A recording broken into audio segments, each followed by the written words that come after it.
Yes please. Chapter हमारा चल रहा था acid base and salt. Acid base and salts,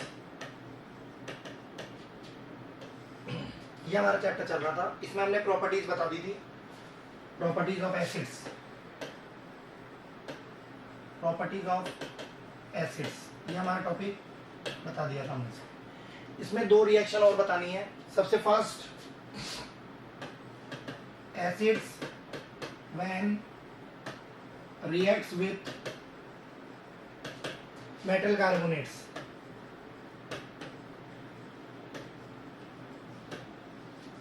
acids when react with metal carbonate they will form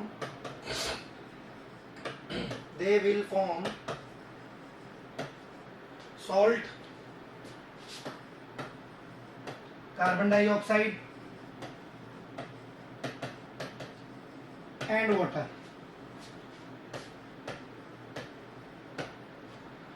When acid react with metal carbonates they will form salt, carbon dioxide and water. जैसे suppose करो हमारे पास acid है, उसकी reaction कराई हमने metal carbonate के साथ, metal carbonate के साथ, क्या बनेगा? तो सॉल्ट बनेगा प्लस कार्बन डाइऑक्साइड बनेगी और वाटर बनेगा।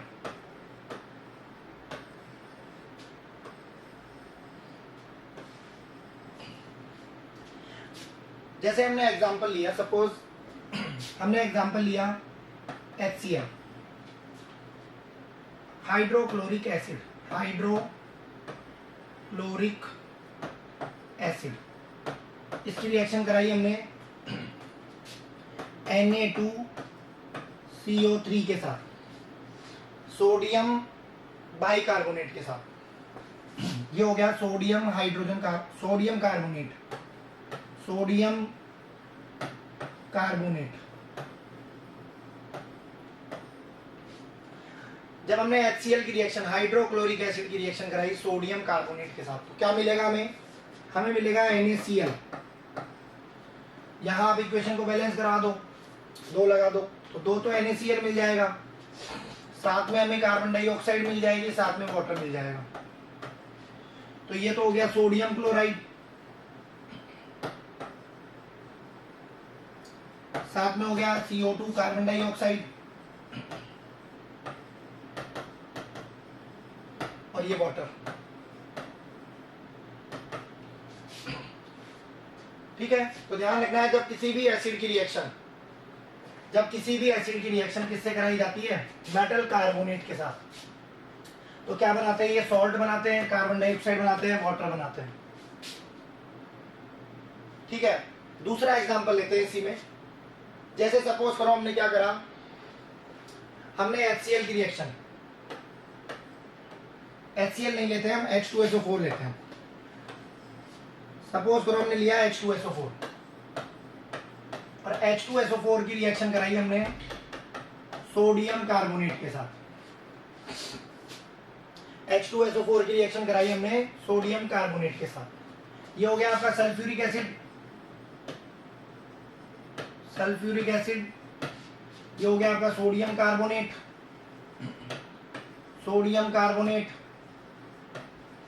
तो इससे हमें क्या मिलेगा? इससे हमें मिलेगा Na2SO4, साथ में मिलेगा H2O और CO2। ये हो गया sodium sulphate, carbon dioxide, water. तो ध्यान रखना है किसी भी एसिड की रिएक्शन जब हम मेटल कार्बोनेट के साथ कराते हैं तो सॉल्ट बनता है, कार्बन डाइऑक्साइड रिलीज होती है और साथ में वाटर रिलीज होता है। नेक्स्ट प्रॉपर्टी की बात करते हैं। नेक्स्ट प्रॉपर्टी है when acid reacts with metal hydrogen carbonate, metal hydrogen carbonate. When acid reacts with metal hydrogen carbonate, they will form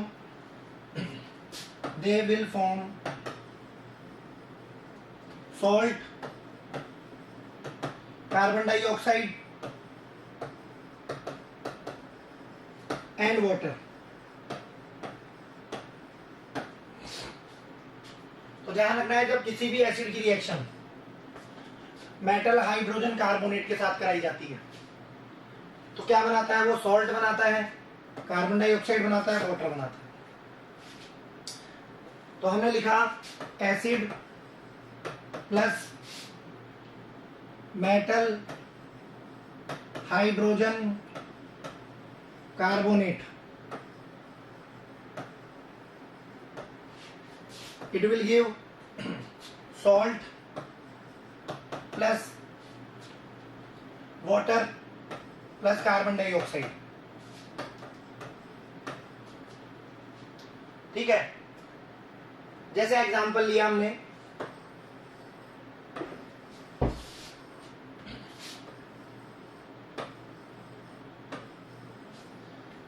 जैसे हमने एग्जांपल लिया भाई, सोडियम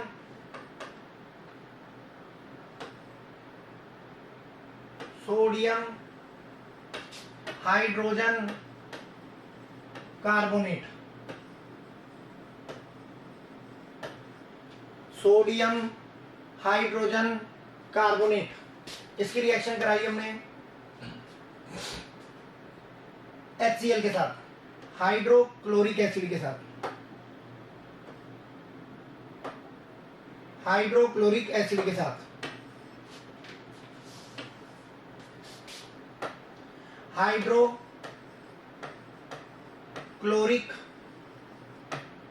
एसिड के साथ, सोडियम हाइड्रोजन कार्बोनेट की रिएक्शन कराई हाइड्रोक्लोरिक एसिड के साथ, तो क्या मिलेगा हमें? सॉल्ट. तो सॉल्ट हमारा जो होगा, ठीक है, जो हमारा सॉल्ट होगा, ठीक है, वो हो जाएगा sodium chloride, sodium chloride, sodium chloride plus carbon dioxide plus water, sodium hydrogen carbonate NaHCO3, इसकी रिएक्शन कराई HCl से, NaHCO3 सोडियम हाइड्रोजन कार्बोनेट, इसकी रिएक्शन कराई हमने HCl के साथ, क्या मिला? तो हमें मिला NaCl. क्या मिला? NaCl, NaCl plus CO2 plus water, ये हमारी नेट रिएक्शन हो गई. ठीक है, तो ध्यान रखना है, सोडियम हाइड्रोजन कार्बोनेट हो या कोई मेटल कार्बोनेट हो, मेटल हाइड्रोजन कार्बोनेट, और उसकी रिएक्शन जब आप एसिड से कराते हो, salt plus carbon dioxide plus water. Next reaction, जब हम किसी भी एसिड की रिएक्शन, ध्यान से समझना, acid when react with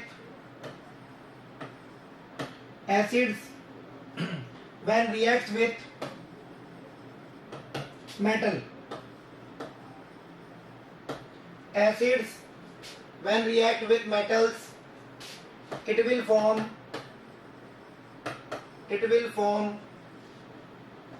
salt and hydrogen, salt and hydrogen,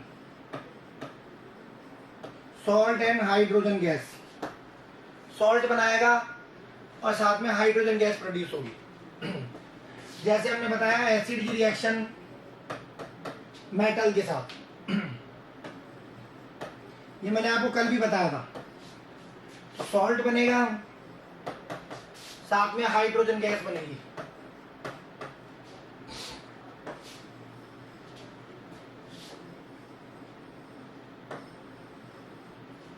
जब हम एसिड की रिएक्शन किसके साथ कराते हैं? मेटल के साथ, तो क्या बनता है? Salt plus hydrogen gas.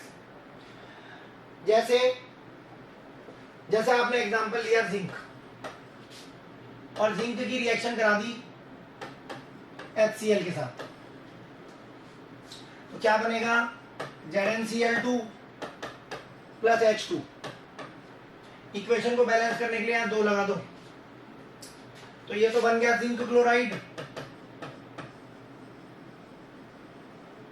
Zinc chloride ये आपका हो गया जिंक के ग्रेन्यूल्स, जिंक ग्रेन्यूल्स। ये हो गया आपका हाइड्रोक्लोरिक एसिड, हाइड्रोक्लोरिक एसिड। चले, अब जैसे सपोज करो हमारे पास एक टेस्ट ट्यूब है,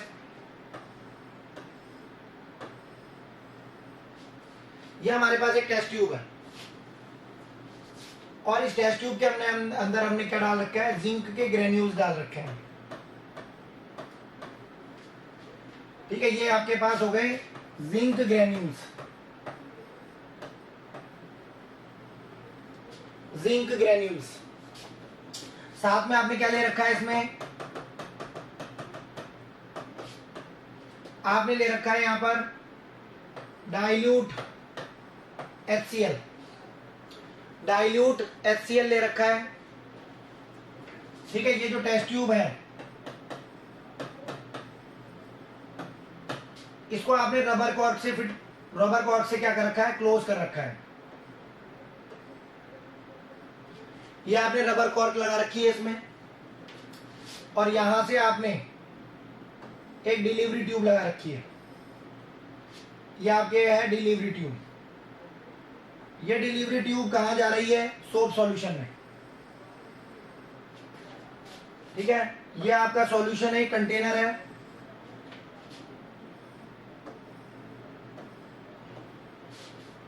ये आपके डिलीवरी ट्यूब हो गई। कौन सी ट्यूब है ये? Delivery tube. यहां पर आपके पास जो सॉल्यूशन है वो सोप सॉल्यूशन है भाई।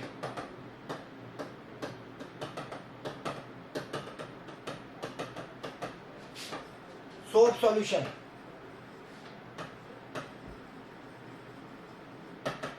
Soap solution. ठीक है, तो यहां से आपको ध्यान रखना है, यहां से आपके जो गैस निकलेगी, ठीक है, वो आपकी कौन सी गैस होगी? Hydrogen gas. तो जैसे ही ये टेस्ट ट्यूब के अंदर जो जिंक के ग्रेन्यूल्स हैं ये HCl से रिएक्शन करेंगे, HCl से रिएक्शन करने पर क्या होगा? जो हाइड्रोजन गैस रिलीज होगी वो हाइड्रोजन गैस इस डिलीवरी ट्यूब में से होते हुए और सोप के सॉल्यूशन में आएगी, और यहां पर आपके सोप के बबल्स बनेंगे। ये आपके सोप के बबल्स, ठीक है, bubbles of soap, bubbles of soap containing hydrogen, containing H2 gas. ये जो आपके साबुन के बबल्स हैं इनमें कौन सी गैस भरी हुई है? Hydrogen gas. तो आपको क्या करना है? यहां पर आपको एक कैंडल लानी है,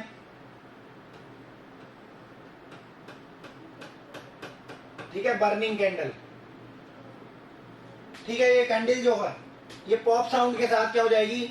पॉप साउंड के साथ बुझ जाएगी। तो ध्यान रखना है, पॉप साउंड क्रिएट होगी भाई। तो ये जो बर्निंग कैंडल आपकी, ठीक है, ये कैंडल क्या हो जाएगी? ये कैंडल जो है ये बुझ जाएगी। और ध्यान रखना है क्यों बुझ जाएगी? क्योंकि हाइड्रोजन जो गैस है, ठीक है, ये जो हाइड्रोजन गैस है इसके अंदर जो बबल्स है उनके अंदर हाइड्रोजन गैस है, they burns with sound, pop sound. तो यहां पर आपको ध्यान रखना है, ठीक है, hydrogen gas H2 gas burns with pop sound. जो आपके हाइड्रोजन गैस है वो पॉप साउंड के साथ क्या हो जाएगी? बर्न हो जाएगी, और आपकी कैंडल जो होगी वो बुझ जाएगी। ये आपकी एक्टिविटी आपको बुक में बता रखी है कि जैसे ही हम किसी भी एसिड की रिएक्शन मेटल के साथ कराते हैं तो हाइड्रोजन गैस रिलीज होती है, और ये हाइड्रोजन गैस जो है इसको सोप सॉल्यूशन में पास करने पर सोप के बबल्स बनते हैं और पॉप साउंड के साथ, ठीक है, हाइड्रोजन गैस जो है वो बर्न हो जाती है। तो आपको ध्यान रखना है, hydrogen gas Burns with pop sound. Hydrogen gas जो है वो पॉप साउंड के साथ क्या हो जाएगी, बर्न हो जाएगी। ये आपको एग्जांपल बता रखा है। नेक्स्ट बात करते हैं हम, ये एक्टिविटी आपकी काफी इंपॉर्टेंट है भाई। नेक्स्ट हमारा टॉपिक रहेगा indicators. Indicators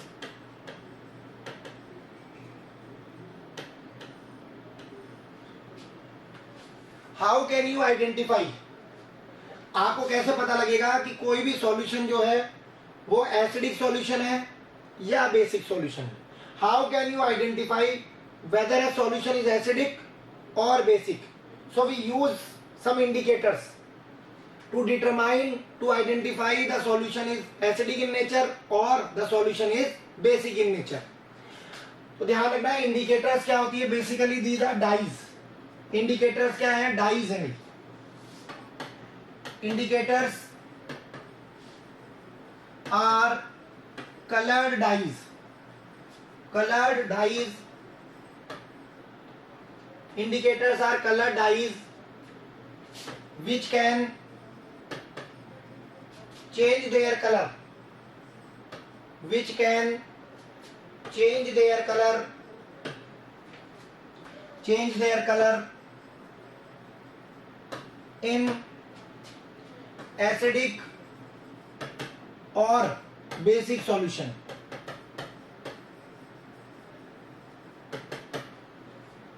Indicators are color dyes which can change their color in acidic or basic solution. Indicators आपको ध्यान रखना है, दो तरह के होते हैं। इंडिकेटर्स जो है, ठीक है, वो दो तरह के होते हैं भाई, ठीक है। तो इंडिकेटर्स उनको हमने दो तरह से डिवाइड किया हुआ है। सबसे पहले जो इंडिकेटर आते हैं वो हमारे पास आते हैं नेचुरल इंडिकेटर्स। नेचुरल इंडिकेटर्स, और दूसरे हमारे पास हैं सिंथेटिक इंडिकेटर्स। सिंथेटिक इंडिकेटर्स, सबसे फर्स्ट आपको ध्यान रखना है, नेचुरल इंडिकेटर्स जो आपको नेचर से मिलेंगे। those indicators which we get from nature, ऐसे इंडिकेटर्स जो हमें कहां से मिलते हैं, नेचर से मिलते हैं। तो आपको ध्यान रखना है, नेचुरल इंडिकेटर्स, नेचुरल इंडिकेटर्स, और यहां बात करते हैं हम सिंथेटिक इंडिकेटर्स की। Synthetic indicators,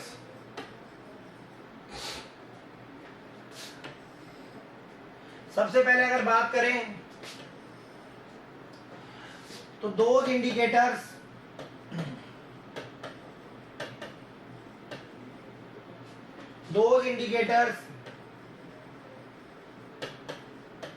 which we get from nature, those indicators which we get from nature,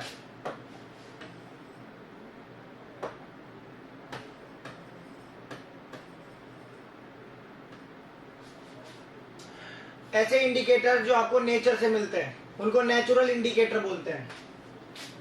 those indicators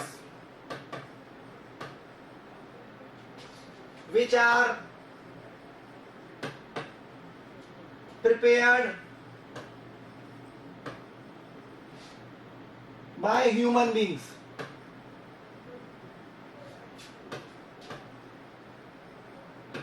or which are prepared by human beings or in laboratory,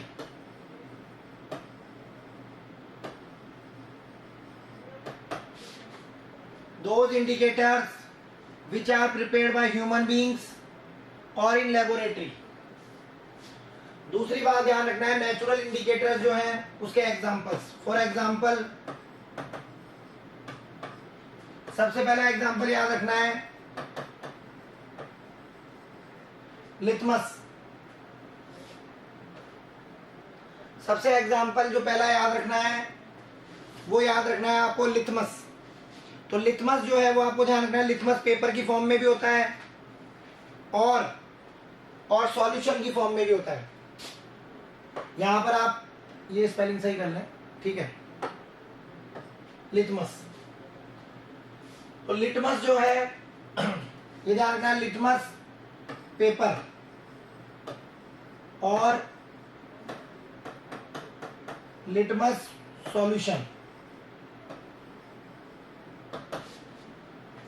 दूसरा example आपको याद रखना है, दूसरा एग्जांपल आपको याद रखना है turmeric, turmeric powder, turmeric powder. उसके अलावा एग्जांपल याद रखना है red cabbage, red cabbage, red cabbage, red cabbage, red cabbage. यहां पर आपको एग्जांपल याद रखने हैं। For example methyl orange,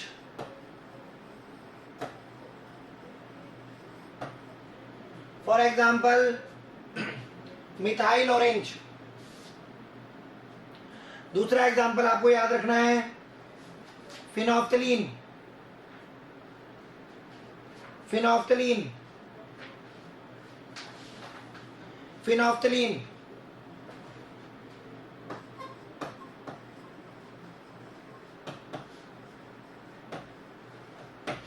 phenolphthalein, methyl orange, phenolphthalein,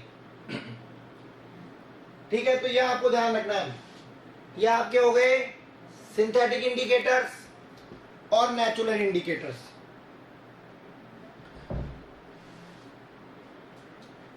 आगे बात करते हैं हम। अब ध्यान से देखेंगे भाई, अगर हमारे पास सॉल्यूशन कैसा है, एसिडिक सॉल्यूशन है। अगर हमारे पास सॉल्यूशन कैसा है, एसिडिक, तो सबसे पहले ध्यान रखना है, सबसे पहला है लिथमस। दूसरा बात करते हैं मिथाइल ऑरेंज,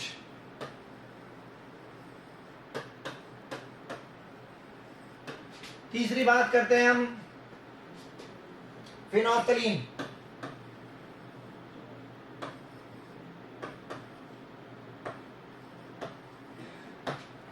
फिनोफ्थलीन। पहला है लिथमस, दूसरा हमारे पास है मिथाइल ऑरेंज और तीसरा हमारे पास है फिनोफ्थलीन, ठीक है। अच्छा,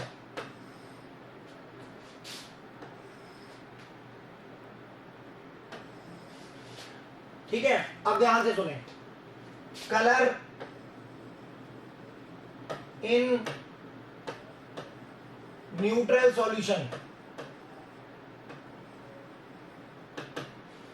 कलर इन न्यूट्रल सॉल्यूशन। अगर सॉल्यूशन ना तो एसिडिक हो ना बेसिक हो तो लिटमस पेपर का कलर कैसा होता है, ठीक है। इसको एक बार हटा लें यहां पे, चले। दूसरी बात करते हैं colour in acidic solution.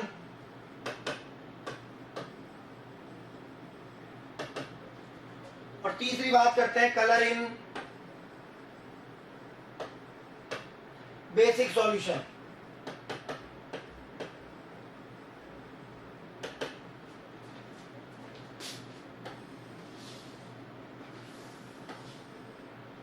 Indicators,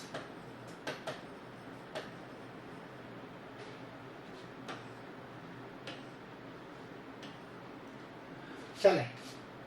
सबसे पहले अगर बात करें लिथमस की, तो लिथमस जो है उसका खुद का कलर पर्पल कलर होता है। खुद का कैसा कलर होता है, पर्पल। खुद का हमेशा ध्यान रखना है पर्पल कलर होता है भाई। लिथमस का खुद का कलर कैसा होता है? पर्पल। अगर मिथाइल ऑरेंज की बात करें तो मिथाइल ऑरेंज का जो खुद का कलर है वो ऑरेंज कलर है। खुद का कैसा कलर है? ऑरेंज। फिनोफ्थलीन की बात करें तो फिनोफ्थलीन जो होता है वो कलरलेस होता है भाई, कोई कलर नहीं होता उसका, कलरलेस। कलरलेस। चले अगर मिथाइल ऑरेंज ऑरेंज से रेड में कन्वर्ट हो जाए, ध्यान रखना है, अगर सॉल्यूशन कैसा होगा? एसिडिक। अगर सॉल्यूशन कैसा होगा? एसिडिक, तो आपको ध्यान रखना है मिथाइल ऑरेंज का जो ऑरेंज कलर है ये रेड में कन्वर्ट हो जाएगा। लिथमस की बात करें तो लिथमस जो है वो पर्पल से किस में आ जाएगा? रेड में। और जो मिथाइल ऑरेंज और जो फिनोफ्थलीन है वो कलरलेस से कलरलेस ही रहेगा। अगर आपके सॉल्यूशन कैसा है? एसिडिक, तो ध्यान रखना है लिथमस जो है उसका जो कलर है पर्पल कलर वो रेड में कन्वर्ट हो जाएगा। इसके अलावा जो मिथाइल ऑरेंज है, इस मिथाइल ऑरेंज का जो कलर है ऑरेंज से ये किस में आ जाएगा? रेड में। और जो फिनोफ्थलीन है ये खुद कलरलेस होता है तो ये कलरलेस ही रहेगा। लेकिन अगर मान लो सॉल्यूशन कैसा हो? बेसिक। अगर सॉल्यूशन कैसा हो? बेसिक, तो कलर चेंज हो जाएगा। तो लिथमस जो है वो पर्पल से किस में आ जाएगा? तो आपको ध्यान रखना है वो पर्पल से, ठीक है, पर्पल से किस में आ जाएगा? ब्लू में। पर्पल से किस में आ जाएगा?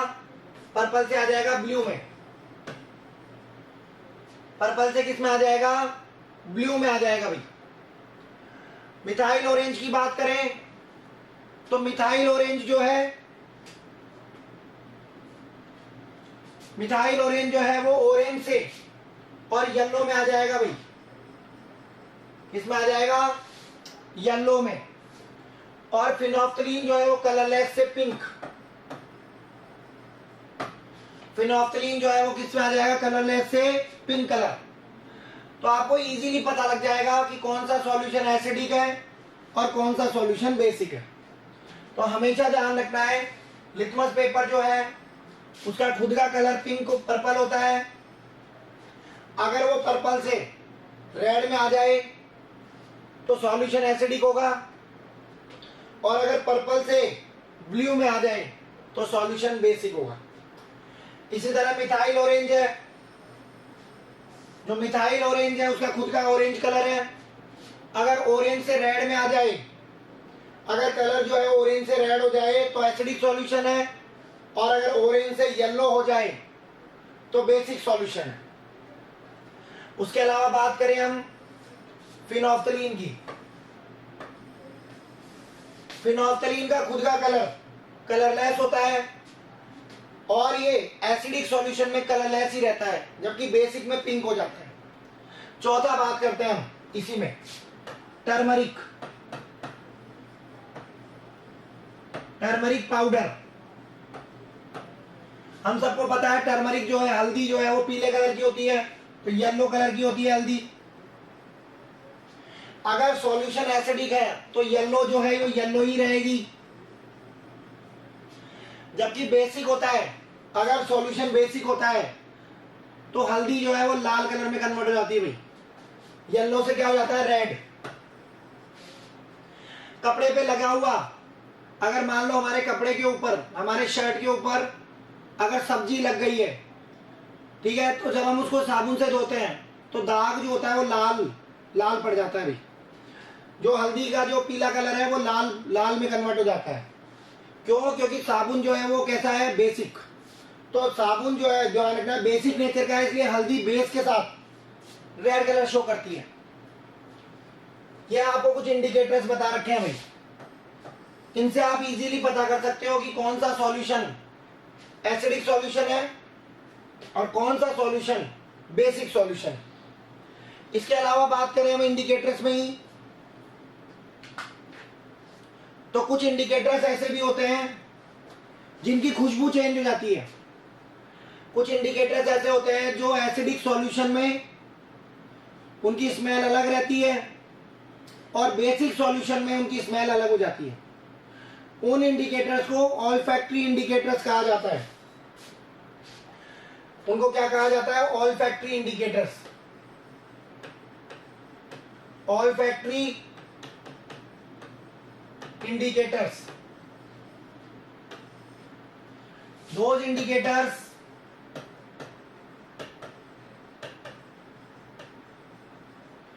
indicators which change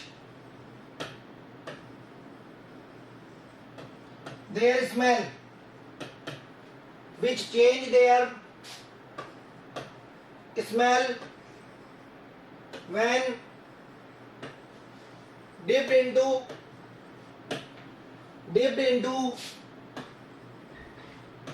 acidic or basic solution.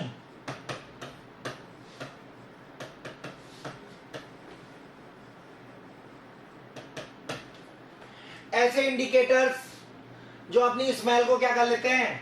Change कर लेते हैं, तो वो इंडिकेटर्स क्या कहलाते हैं? ऑल्फैक्टरी इंडिकेटर्स कहलाते हैं। अगर बात करें हम, तो इसमें सबसे पहला एग्जांपल आपको ध्यान रखना है ओनियन। ओनियन जो है वो सबसे पहला आपको ध्यान रखना है। फॉर एग्जांपल ओनियन, और दूसरा एग्जांपल है वनीला। दो एग्जांपल है इसके, ओनियन एंड वनीला। ओनियन की बात करें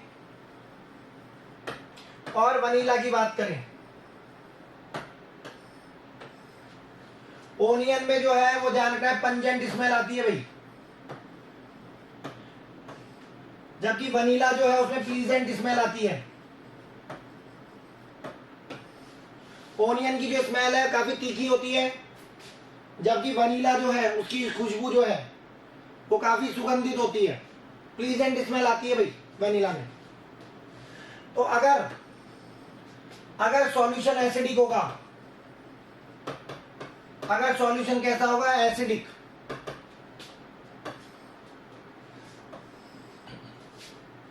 और एक बार सॉल्यूशन होगा बेसिक।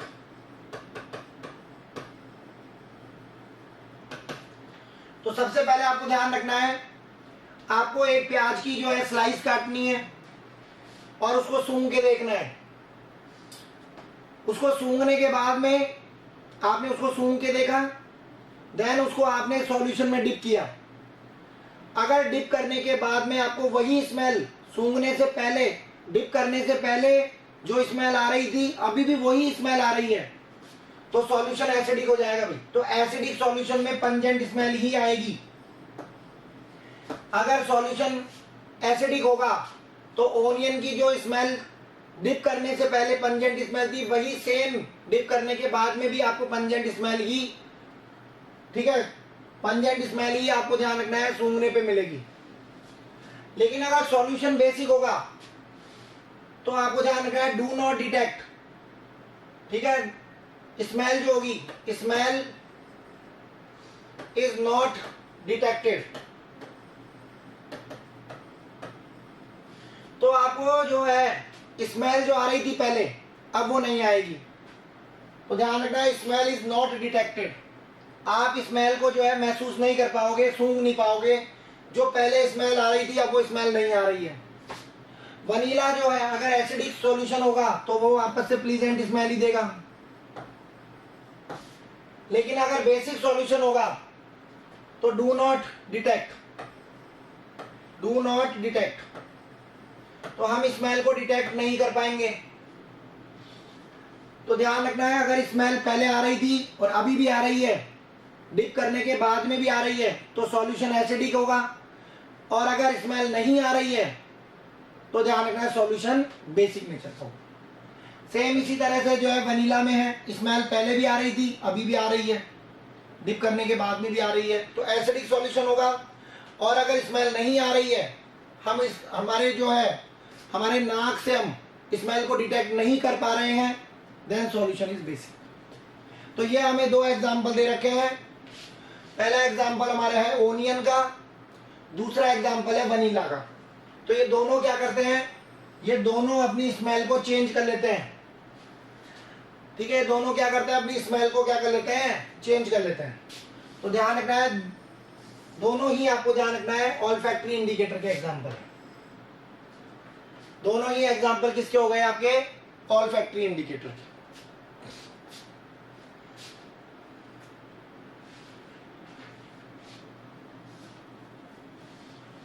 चले आगे बात करते हैं नेक्स्ट। अब हमारा जो नेक्स्ट टॉपिक रहेगा कल का, कल के टॉपिक की बात कर लेते हैं पहले। कल हमारा जो टॉपिक रहेगा वो रहेगा एसिड्स कितने टाइप्स के होते हैं। एसिड्स जो है उनका क्लासिफिकेशन। तो एसिड्स को हम दो तरह से क्लासिफाई करते हैं। एक हमारे पास होते हैं स्ट्रॉन्ग एसिड्स और एक होंगे हमारे पास वीक एसिड्स।